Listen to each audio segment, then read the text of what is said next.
कहते हैं कि साल में कुछ दिन ऐसे होते हैं जब की गई प्रार्थना सीधे भगवान तक पहुंचती है और सोमवती अमावस्या उन्हीं दुर्लभ दिनों में से एक मानी जाती है। नमस्कार दोस्तों, कल्पना कीजिए एक ऐसी रात की जब आकाश में चांद नहीं होता लेकिन आध्यात्मिक ऊर्जा अपने चरम पर होती है। जब पितरों का स्मरण, भगवान शिव की आराधना और पुण्य कर्मों का महत्व कई गुना बढ़ जाता है।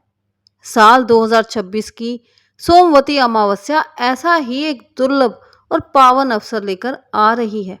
आइए जानते हैं इसके महत्व के बारे में, शुभ समय और वह विशेष उपाय जो आपके जीवन में सकारात्मक बदलाव ला सकते हैं। साल 2026 में पहली सोमवती अमावस्या अधिक मास में मनाई जाएगी। इस दिन स्नान, दान, पूजा पाठ करने से मनोवांछित फलों की प्राप्ति होती है। अमावस्या के दिन पितरों का स्मरण करने से वह प्रसन्न होते हैं और विशेष पुण्य फल प्राप्त होता है। वही इस दिन कुछ कार्य करने से पति की लंबी आयु, सुख समृद्धि, मानसिक शांति और पितृ दोष शांत होता है। साल 2026 में सोमवती अमावस्या 15 जून 2026 दिन सोमवार को मनाई जाएगी। इस दिन पवित्र नदियों में स्नान, दान और पितरों के तर्पण का विशेष महत्व होता है। सोमवती अमावस्या 14 जून दिन रविवार दोपहर 12:20 पर आरंभ होगी और इसका समापन होगा 15 जून दिन सोमवार सुबह 8:24 पर। उदय तिथि के अनुसार सोमवती अमावस्या 15 जून दिन सोमवार को मनाई जाएगी। आइए जानते हैं कुछ उपायों के बारे में जिससे हमारे जीवन में सुख, शांति, धन संपदा और पितरों का आशीर्वाद बना रहता है। सोमवती अमावस्या के दिन सुबह स्नान करने के बाद पीपल के पेड़ की पूजा करें। पेड़ के तने पर कच्चे सूत से 108 बार परिक्रमा करते हुए लपेटें। इसके साथ ही 108 फल अर्पित करें और पूजा के बाद उन्हें गरीबों में या मंदिर में या बच्चों में बांट दें। पितरों की शांति के लिए जल में काले तिल मिलाकर दक्षिण दिशा की ओर तर्पण करें।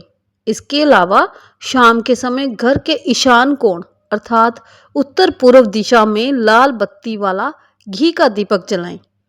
भगवान शिव को प्रसन्न करने के लिए शिवलिंग पर जल और काले तिल अर्पित करें।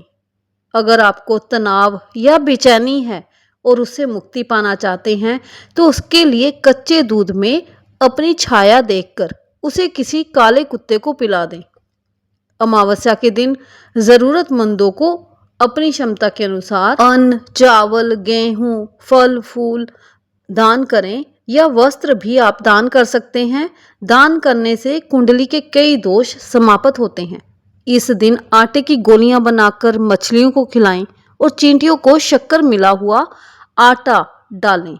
इसके अलावा गाय को हरा चारा या गुड़ रोटी अवश्य खिलाएं।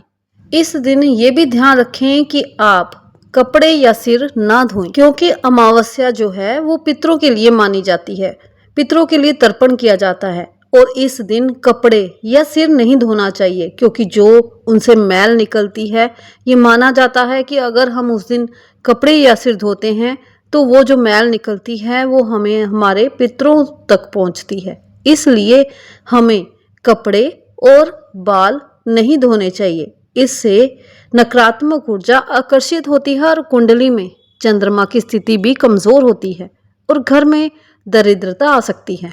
इस पावन अवसर पर अपने पूर्वजों को याद करें, उनका आशीर्वाद प्राप्त करें और अपने जीवन में सकारात्मकता का स्वागत करें। यही सोमवती अमावस्या का सच्चा संदेश है।